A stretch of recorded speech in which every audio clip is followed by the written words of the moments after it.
Présidente, Madame la Ministre, Madame la Rapporteure, mes chers collègues, je ne sais pas bien quel sera le sort réservé par le gouvernement et la majorité à cette proposition de résolution demandant au gouvernement ni plus ni moins qu'un débat public sur la création d'un socle citoyen, mais je veux rassurer nos collègues qui nous la soumettent. Non seulement les députés socialistes ne sont jamais défavorables au débat, nous en tirerons les conséquences puisque nous voterons votre proposition. Mais nous irons même plus loin puisque nous vous proposons d'ores et déjà un débat public sur ce sujet-là, sur le revenu de base, sur ses modalités d'attribution, sur son universalité, sur sa conditionnalité, sur ses modes de financement à travers une plateforme de participation citoyenne qui s'appelle Parlement et Citoyens. Il est loisible à chacune et à chacun d'entre vous, à vos électeurs, d'y participer. Ce n'est pas une consultation en l'air, puisque ce que les contributeurs nous diront viendra nourrir le débat public, notre propre proposition de loi, et fera même l'objet d'amendements citoyens. C'est donc là aussi une proposition qui pourrait rejoindre vos préoccupations et votre désir de débat. Cette proposition, elle s'appelle l'aide individuelle à l'émancipation, donner des ailes à la jeunesse plutôt que de le lui couper.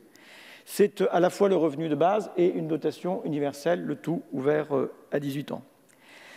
Oui, la question que vous soulevez mérite d'être prise au sérieux, et nous la prenons, je l'ai dit, tellement au sérieux que nous avons ici même, dans cet hémicycle, conduit il y a 2 ans, un débat qui fut expéditif sur une proposition de loi d'expérimentation d'un revenu de base, proposition qui avait été issue et d'une consultation citoyenne et des travaux exigeants, minutieux de 19 départements socialistes.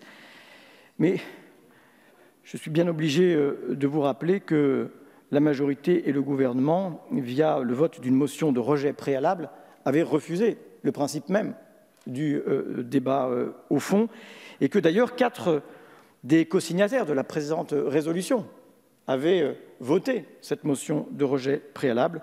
Je suis heureux de constater qu'ils semblent avoir revu leur appréciation sur l'importance non seulement du débat, mais peut-être du sujet qui était soumis à votre suffrage. Puisque dans le texte de votre proposition de résolution, vous abordez l'histoire longue des idées, vous l'avez fait dans votre introduction, peut-être pas dans votre résolution, vous auriez pu en effet citer la proposition du candidat socialiste Benoît Hamon, et je salue Régis Juanico et la constance de ses idées et de son combat. Vous auriez pu parler des travaux de votre ancien collègue Pierre-Alain Muet et de sa proposition de réviser l'impôt sur le revenu en y incluant un impôt négatif. Je crois que ça pourrait d'ailleurs rejoindre votre proposition. Nous n'aurons donc pas d'hésitation à conduire un débat tout en disant qu'il y a derrière le revenu universel des propositions qui seront, n'en doutez pas, de droite et d'autres qui seront de gauche. La crise que nous vivons, cela a été dit, est un révélateur de la misère, de la pauvreté, des inégalités insupportables qui minent notre société. Et alors que nous entendons encore parler d'assistanat avec bien de l'indécence, combien de nos compatriotes n'ont pas recours à leurs droits?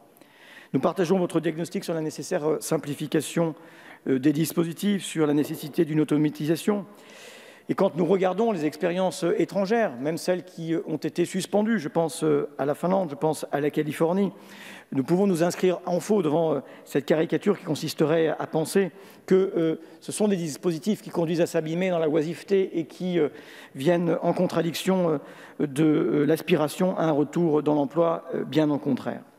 Et puis, il y a dans notre République, au moment où nous nous parlons, cette préoccupation de la jeunesse. Il y a, vous savez, cette espèce de poncif bien français qui consiste à considérer que la jeunesse doit être un parcours du combattant, qu'au fond, que la jeunesse en bave est formateur. Il faut qu'elle en bave pour trouver un emploi, il faut qu'elle en bave pour se financer ses études, il faut qu'elle en bave pour se trouver un logement, pour se soigner, pour se loger, pour se vêtir, et c'est plus encore vrai dans le moment que nous vivons. Et donc nous continuons de plaider pour l'instauration en urgence d'un minimum jeunesse qui pourrait consister de prime abord par l'ouverture du RSA à 18 ans. Majorité pénale à 16 ans, majorité civique à 18 ans, majorité sociale à 25 ans. Quelle incongruité!